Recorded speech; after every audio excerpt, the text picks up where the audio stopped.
विगत दिवस मंडला के कान्हा नेशनल पार्क क्षेत्र में हुई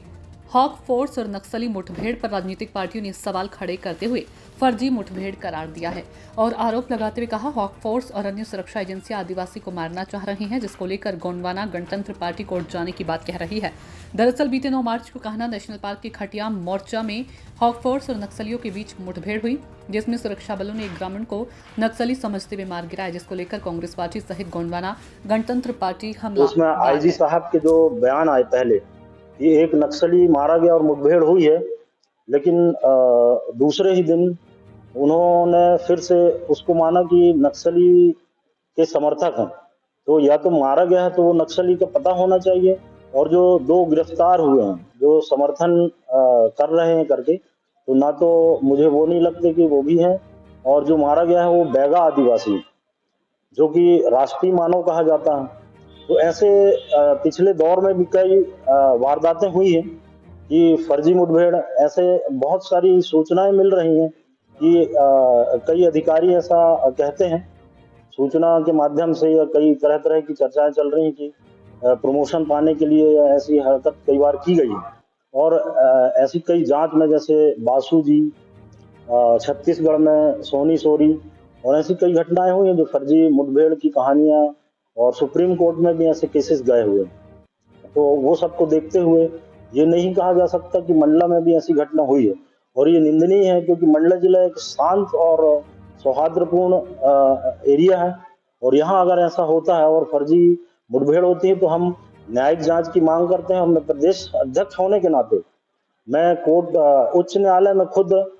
पुलिस प्रशासन और यहाँ जिला प्रशासन दोनों के खिलाफ याचिका दायर करूंगा और पार्टी की तरफ से उच्च न्यायालय में, और जो भी होगा वहाँ सब जानकारी वैसे भी लग जाएगी जो आज तक 4-5 दिनों से जो चल रहा है, तो कोर्ट फैसला करेगा। तो मैं यही कहने के लिए बुलाया। और जैसे कि बैगाओं के बारे में जिसके परिजनों से मेरी कल मुलाकात हुई, तो आपको बताना चाहता हूं कि जो माननीय प्रधानमंत्री नरेंद्र मोदी जी की इतनी योजना है कि राष्ट्रीय मानव बैगा विकास के लिए, और पहले कांग्रेस सरकार में भी 80 के दशक से जो बैगाओं के लिए खरबों रुपए आए, लेकिन आप लोग भी मीडिया में हैं तो जानते होंगे मंडला में काफी 40,000 के समथिंग बैगा निवास करते हैं। तो आज तक उनकी स्थिति सुधरी तो नहीं है, लेकिन ये बहुत निंदनीय घटना है कि नक्सली बनाकर जैसे मार दिया गया, बैगाओं का विकास कहीं नहीं हुआ। आप लसरे टोला में जाइए, देखिए, जैसे कि यहाँ जिला प्रशासन, मैं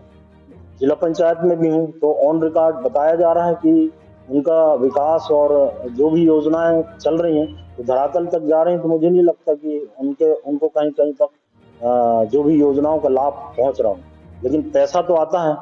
हर ट्राइबल एरिया में पैसा आता है, तो जाता कहाँ है, विकास भी नहीं हो रहा। और इस तरीके से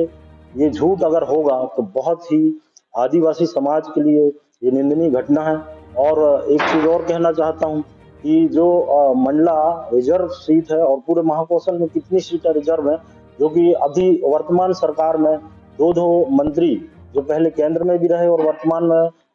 मध्य प्रदेश शासन में भी कैबिनेट मंत्री हैं, तो अभी तक इस घटना के लिए कोई भी एक स्टेटमेंट नहीं आया, ना तो वो परिजन से मिलने गए। तो ये बहुत निंदनीय है, क्योंकि वो भी वही समाज से आते हैं और थोड़ा सा समाज का ख्याल रखना चाहिए मेरे ख्याल से, क्योंकि राजनीति कर रहे हैं तो आप अगर आदिवासी समाज से आते हो तभी आपको मौका मिला है और उस पद तक पहुंचे हो, चाहे पार्टी कोई भी हो, लेकिन आप उस समाज के हो, इसलिए अभी उस पद पर बैठे हुए हैं। तो उनकी भी एक जिम्मेदारी बनती है कि जैसे 5वीं अनुसूचित क्षेत्र है ये, तो 5वीं अनुसूचित क्षेत्र में जो अधिकार दिए गए हैं, प्रशासन जो है गांव को सामंजस्य बना के, या कहीं पे भी इस टाइप की घटनाएं होती हैं तो ग्राम सभा को आपस में उनको जानकारी देकर या सामंजस्य बनाकर ऐसी घटना को अंजाम देना चाहिए। और कुछ भी होता है तो अचानक से ऐसी घटना